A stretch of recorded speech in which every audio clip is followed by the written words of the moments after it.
bem? Eu me chamo Karine Martinelli, do coletivo Ribalta, aqui de Chapecó, e hoje inicio o primeiro vídeo do projeto Teatro e Sobrevivência. Como sobreviver de teatro e cultura no interior de Santa Catarina. Este projeto foi contemplado pela Lei Aldir Blanc na sua etapa municipal em Chapecó, Santa Catarina.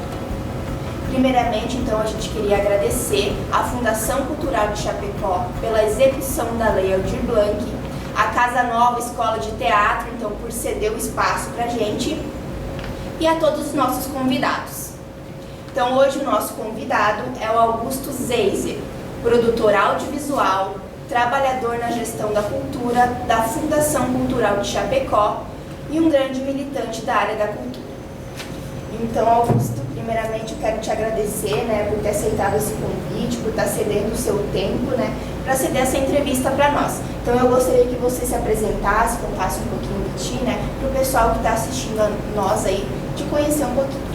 Bom, olá Karine, olá a todas e todos que nos assistem. Eu sou Augusto, sou jornalista, cineasta e técnico em cinema e audiovisual da Fundação de Cultura de Chapecó. Eu também estou coordenador da Cinelo, que é a Associação de Cinema e Vídeo aqui de Chapecó e região, e atuo então tanto quanto servidor público aqui na gestão da cultura de Chapecó, junto a pasta que gera a cultura de Chapecó, como também na sociedade civil, em eventos e também no âmbito estadual, muito ligado ao Conselho Estadual de Cultura. Legal. Então eu tenho umas perguntas hoje para o Augusto. Primeira pergunta: como é sobreviver de cultura no interior do estado?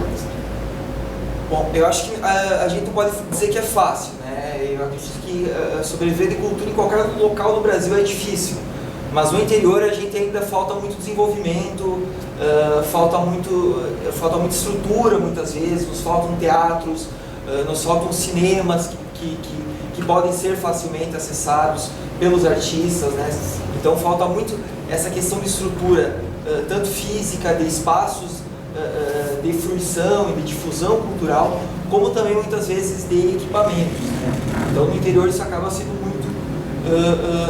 muito escasso e muito mais difícil esse acesso.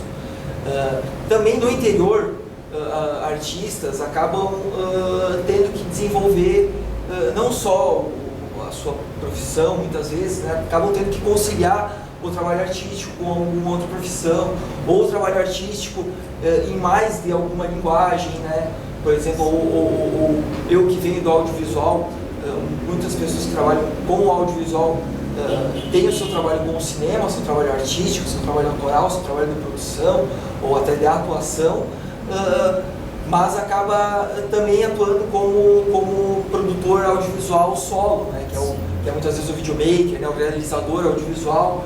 Então, acaba tendo sempre que se desdobrar em muitas funções, em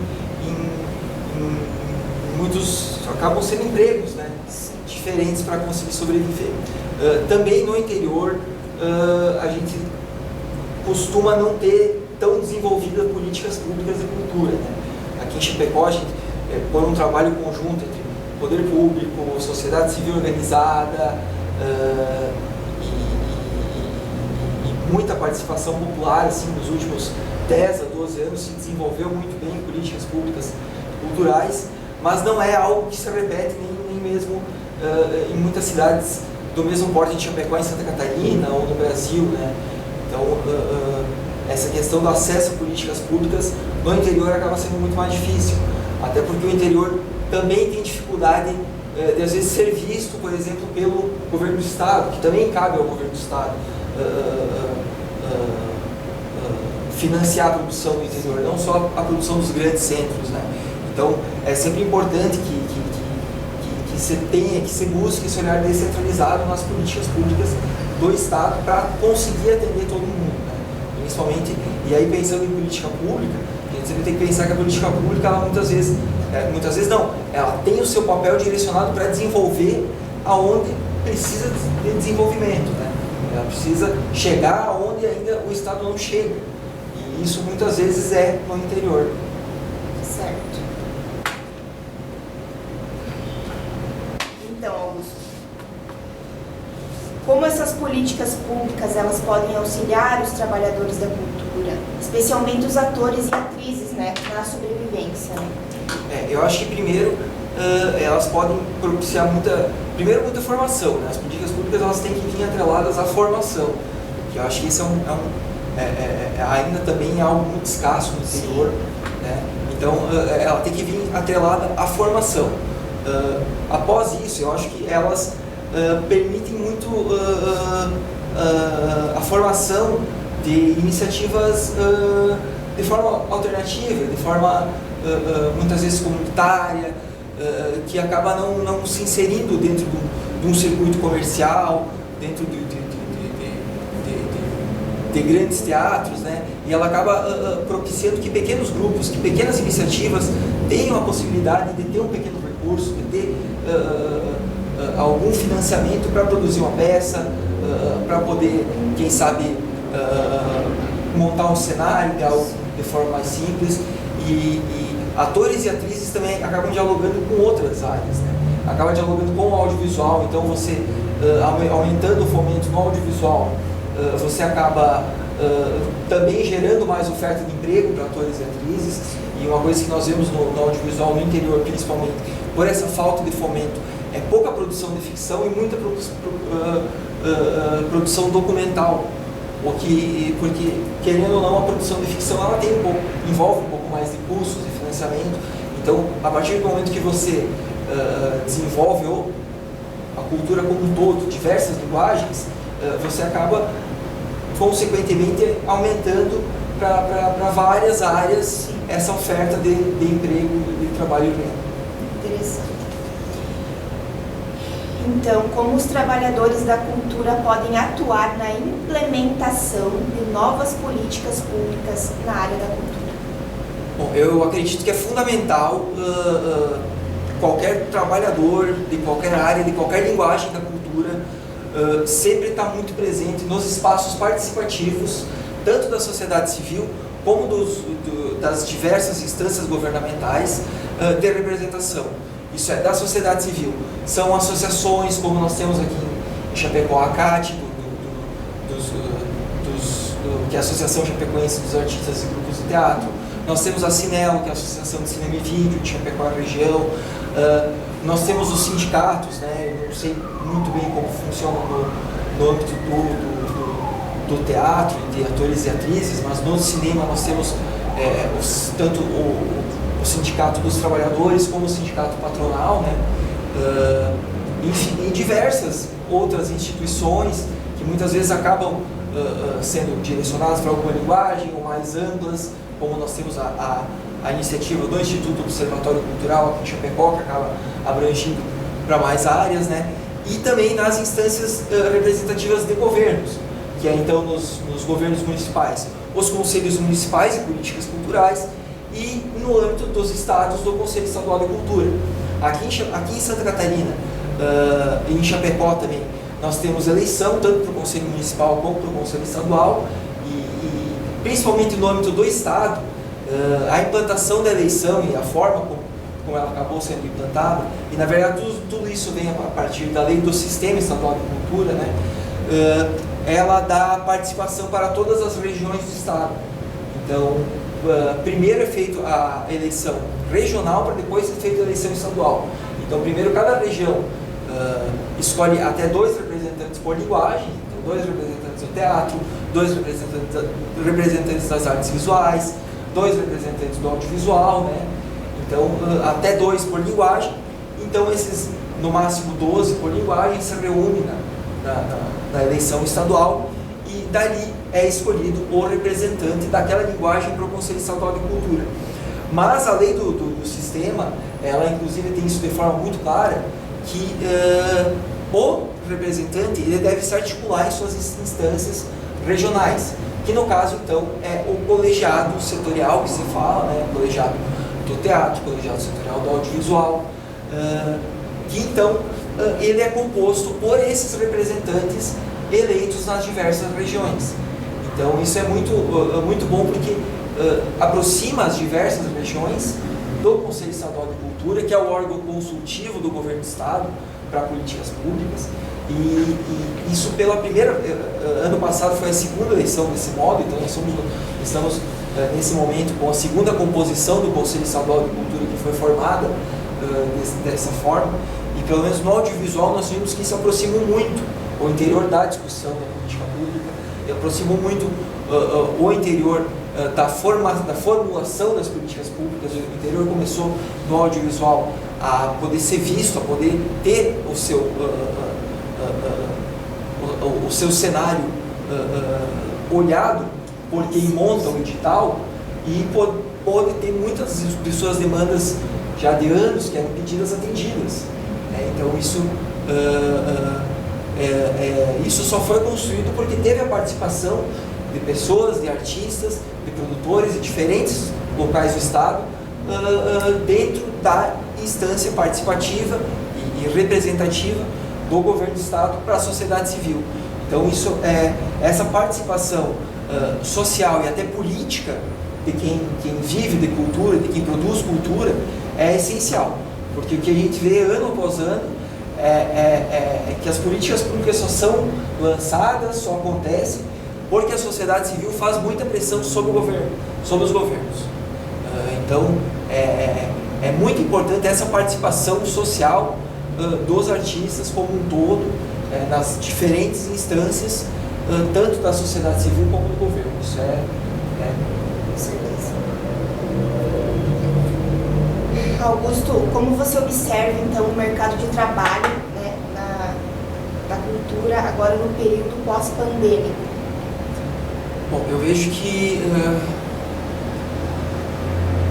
a Lei Aldir Blanc, ela conseguiu, eu acho que ela tem que ser considerada a maior política pública já implantada para a cultura, né, que nenhuma atingiu tantos locais, tantas cidades, tantos artistas com um volume tão grande de recursos, né? E o que a gente tem visto, muito aqui nas cidades em volta de Chapecó, como exemplo Xanxerê, como exemplo Pinhalzinho, que a partir da Lei Aldir Blanc, que tiveram acesso à verba para ser investida única e exclusivamente na cultura, essas cidades elas puderam ver os seus artistas. E assim como essas cidades estão seguindo isso aqui na nossa região, muitas no Brasil inteiro também tiveram pela primeira vez essa visão de que existem artistas na cidade, existem pessoas que produzem arte e cultura nessas cidades, e em 2021, mesmo sem ter uma Lei Aldir Blanc nova, né, usando o exemplo aí da Pinhalzinho e Xanxerê, foram cidades que lançaram editais da cultura com recursos próprios. Então eu acho que esse foi um dos grandes ganhos da Lei Aldir Blanc, que muitas cidades que pretensamente podia se ter esse argumento de que não existiam artistas, não existiam pessoas que produziam cultura lá, viram seus artistas, viram seus produtores, viram suas produtoras e viram que é necessário o financiamento, o recurso público para a produção, para a difusão da arte, para a difusão da cultura. Então eu acho que esse foi um ganho muito importante. Também fez girar um grande volume de recursos que estava parado. Isso eu acho que foi importantíssimo para manter muitos artistas nesse momento, né? E agora no pós, a gente vê também muito voltando, assim, pelo menos no audiovisual, a gente vê depois de 3 a 4 anos parado o fundo setorial do audiovisual voltando. Eu acredito que a Funarte também, pelo que eu tenho visto, tiveram editais da Funarte no passado, então eu acredito que muito está voltando,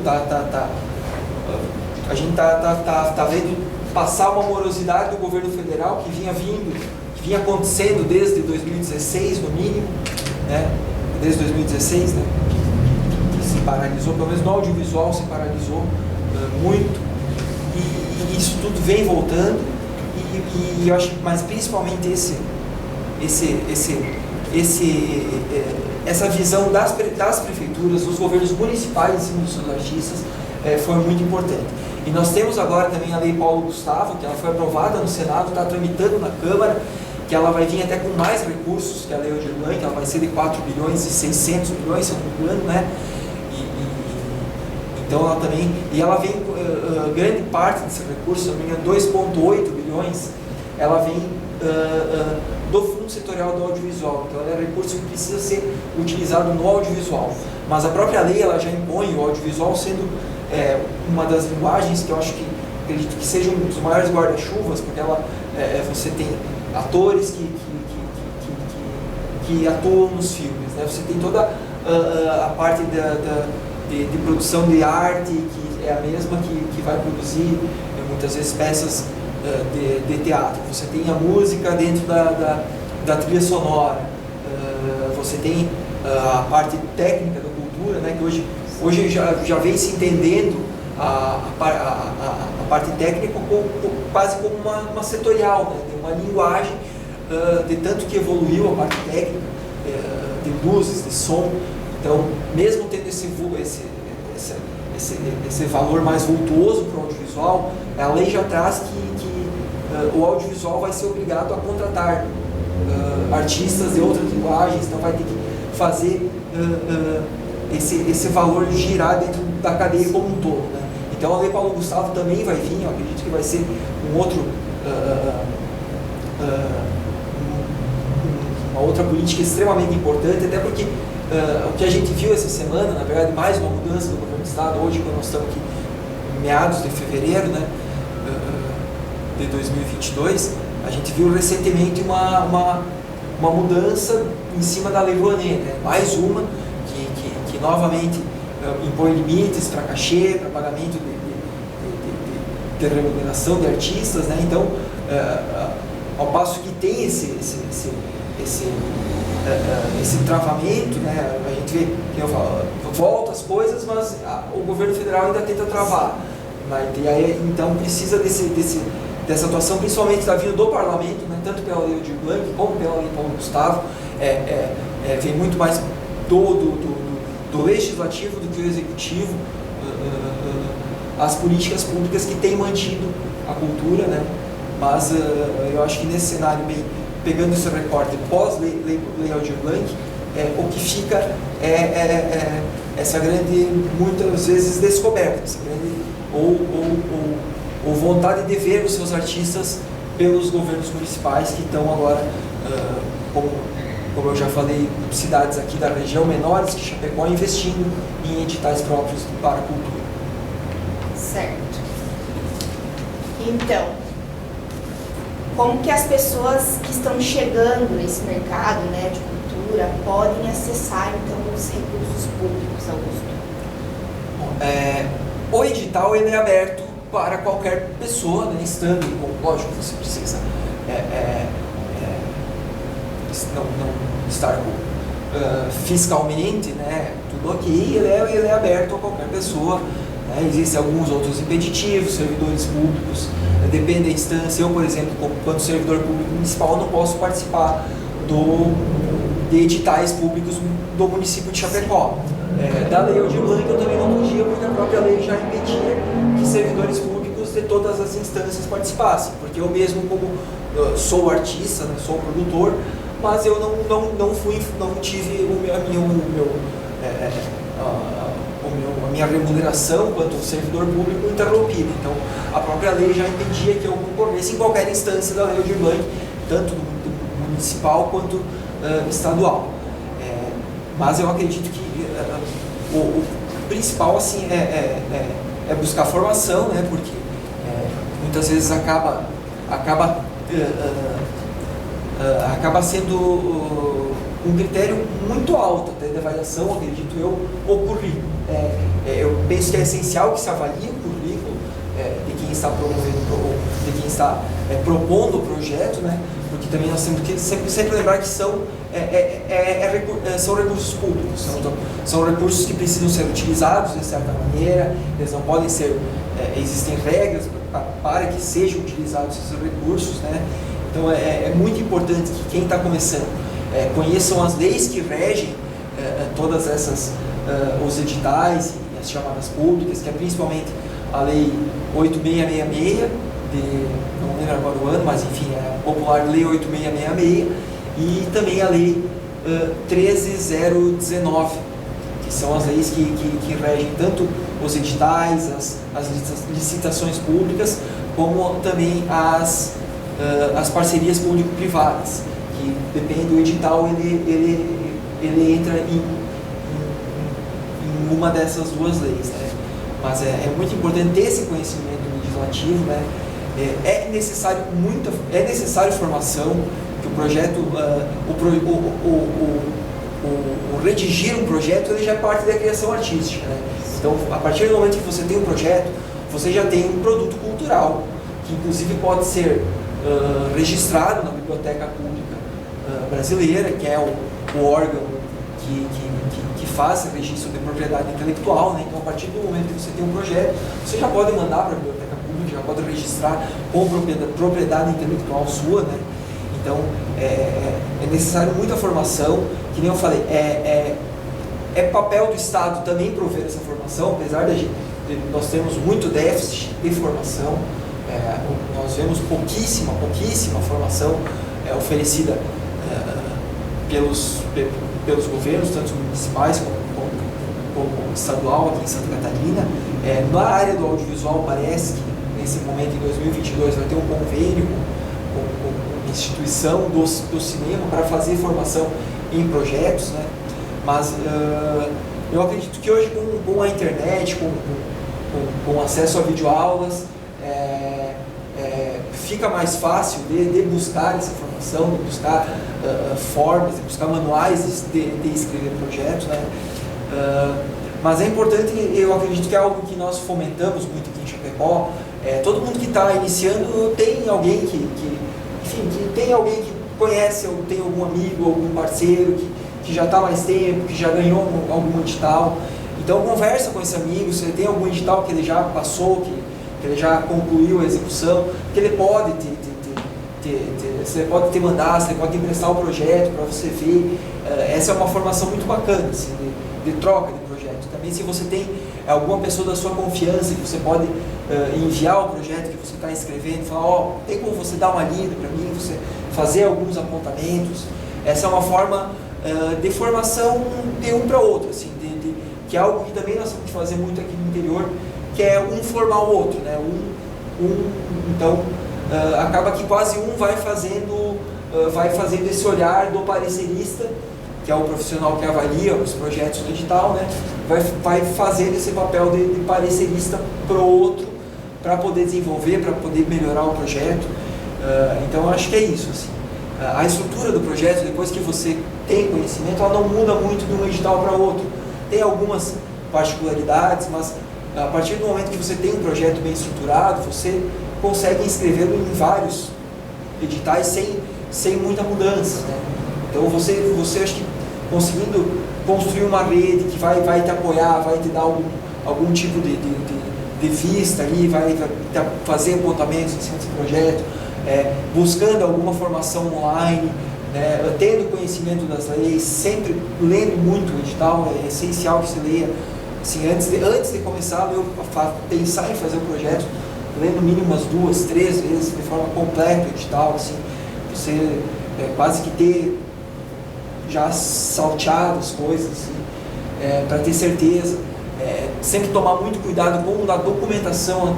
Muitas pessoas às vezes têm um cuidado muito grande com o projeto, desenvolvem um bom projeto, mas quando vai para a parte de documentação, acaba caindo. O que se sempre pede são as certidões negativas de débito. Então sempre ter esse lado fiscal sempre ok, né? Na medida do possível, não estar com uma certidão negativa de débito, né? Muitas vezes você tem a certidão positiva com efeitos negativa, né? Quando você paga o IPTU, por exemplo, se você tem o IPTU parcelado, se você pega a CND municipal, ela vai ser positiva, mas ela é positiva com efeitos negativos, porque você tem dívidas em aberto, mas que ainda não venceram. Então, sempre tomar cuidado, sempre revisar muito bem a documentação. Às vezes, quando pede comprovação de residência mínima no estado ou no município, checar é preciso uma conta de água, de luz, de telefone atual, e é importante sempre mandar uma, então, se é 2 anos, 2 anos atrás, né? Se você não tinha conta no teu nome, pedir uma declaração da pessoa que você morava junto e anexar com a conta, né? Então, é sempre importante tomar esses cuidados, essas minúcias, também prestar atenção na descrição, quando você vai ali do objeto que você vai, né, da categoria que você vai inscrever, então lê com muita atenção. Um exemplo que eu caí no último edital que eu escrevi uma amostra de documentários. Eu fiz o projeto pensando uma categoria e era possível inscrever em 2, né? Uma categoria eu pensei no valor menor e era possível inscrever também no valor maior. Eu escrevi no valor maior, mas eu não cuidei que na descrição apontava que para aquela categoria de evento precisava de exibição internacional e eu sobrevi a exibição nacional. Então essas minúcias, assim, nas minúcias às vezes que se pega. Então isso é importante para quem está começando, assim, sempre com muita atenção, elencar tudo, assim, ter clareza e muito cuidado na documentação. Porque a documentação tira, inclusive, muita gente experiente, assim, que a gente conhece, que já perdeu o projeto por falha de documentação.